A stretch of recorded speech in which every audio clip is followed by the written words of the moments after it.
साथियों नमस्कार। आज हम आपको बताएंगे एजुकेशन पोर्टल 3.0 से गेस्ट की उपस्थिति कैसे हम संकुल को भेजें और किस तरीके से हम उसे सही सही भर सकें जिसमें कोई भी गलती ना हो और हमारी पेमेंट जो है ज्वाइनिंग दिनांक से पूरी सबमिट होके जाए। इसके लिए हम सबसे पहले अपने स्क्रीन में आ जाते हैं। एजुकेशन पोर्टल 3.0 हम यहाँ सर्च कर लेते हैं। सर्च करने के बाद हमारे सामने कुछ ऐसा इंटरफेस खुलेगा। इसमें हमको फर्स्ट लिंक में क्लिक करना है। क्लिक करने के बाद हमें सीधा यहाँ यूजर नेम डाल देना है अपने स्कूल का जो भी है। यहाँ हम यूजर नेम डाल देते हैं और यूजर नेम के साथ नीचे पासवर्ड हम डाल देते हैं। यहाँ मैं आपको जो चीजें हैं स्क्रीन में ऑन स्क्रीन बताऊंगा।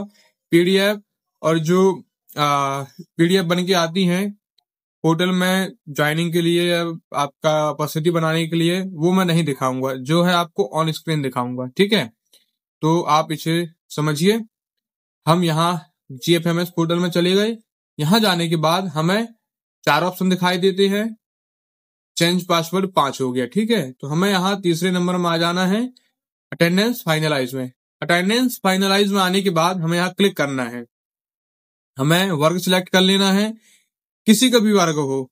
आपको वर्ग 1, वर्ग 2, वर्ग 3 से कोई मतलब नहीं, आप किसी भी वर्ग को डालेंगे सिस्टम आपका सेम ही है। ठीक है, हम वर्ग 1 में डाल के देख लेते हैं। यहाँ मंथम जुलाई शो कर देते हैं। ठीक है, यहाँ शो करने के बाद हमारे सामने स्क्रीन में ये डेटा आ जाता है। इसमें आपको समझने की जरूरत है।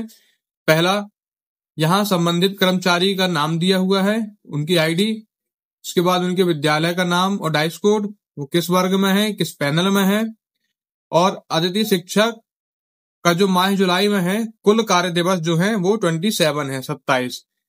यहां पर आपको समझने की जरूरत है 1 जुलाई से 20 जुलाई तक के उपस्थिति दिवस। यहाँ आपको 1 जुलाई से 20 जुलाई तक के उपस्थिति दिवस डालना है। चूंकि यहाँ 27 कार्य दिवस है और 1 जुलाई से 20 जुलाई तक के उपस्थिति दिवस हम यहाँ डाल देते हैं। तो हम यहाँ डालेंगे 1 जुलाई से 20 जुलाई तक की उपस्थिति दिवस 1 से 20 जैसे ही हम डालेंगे हमारा यहाँ पर 31 सितंबर शो हो जाएगा। इसके बाद हम यहाँ दूसरे वाले व्यक्ति के में डालेंगे 20 दिन, तो यहाँ 30 नंबर शो हो जाएगा। ठीक है, यहाँ हम डाल देते हैं 20, तो यहाँ 30 नंबर शो हो गया।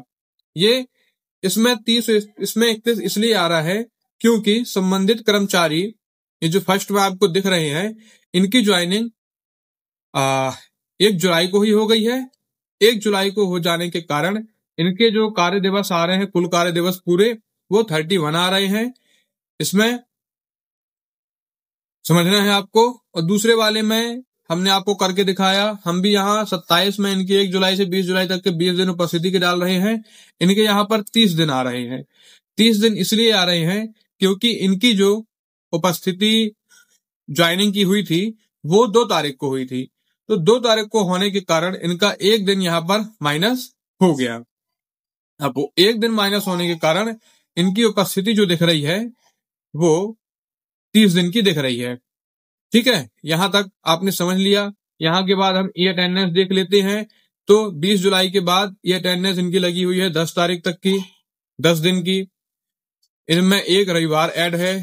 ठीक है, शासकीय अवकाश जो है वो शो हो जाता है और नहीं है तो नहीं होगा। जिले में कलेक्टर द्वारा घोषित स्थानीय अवकाश की संख्या यहाँ पर कुछ नहीं है। अब कुल कार्य दिवस, यहाँ जो लास्ट पॉइंट होता है ये पूरे माह का डेटा लेता है। अगर आपके यहाँ पर जुलाई में आप पूरे माह आए हैं तो यहाँ 31 हो जाएगा। अगर आप वहां 2-3 दिन एब्सेंट आपकी डली हुई है तो आपका यहाँ पर वो 1-2 दिन कम हो जाएगा। यहां से हम देख लेते हैं उपस्थिति ऑनलाइन जो हमको देखना रहता है। हमने 10 दिन की उपस्थिति लगाई है और हम यहाँ प्रेजेंट हैं। ठीक है, ये हमको करने के बाद हमें सिंपली इन दोनों पर क्लिक कर देना है। इन दोनों में क्लिक करने के बाद हम अभी आपको सबका नहीं बता रहे हैं, 2 का ही बता रहे हैं। तो हम यहाँ इनको क्लिक करने के बाद डिटेल इनकी चेक कर लिए। और यहां से चेक करने के बाद हम सीधा यहाँ आते हैं, इस वाले ऑप्शन में चल के हमको करना है क्लिक, संकुल को हम यहाँ से भेज देते हैं। ये अटेंडेंस सेव सक्सेसफुली ओके, यहां से उपस्थिति चली गई। ठीक है, धन्यवाद। इसी के साथ हम आपको मिलते हैं अपनी नेक्स्ट वीडियो में।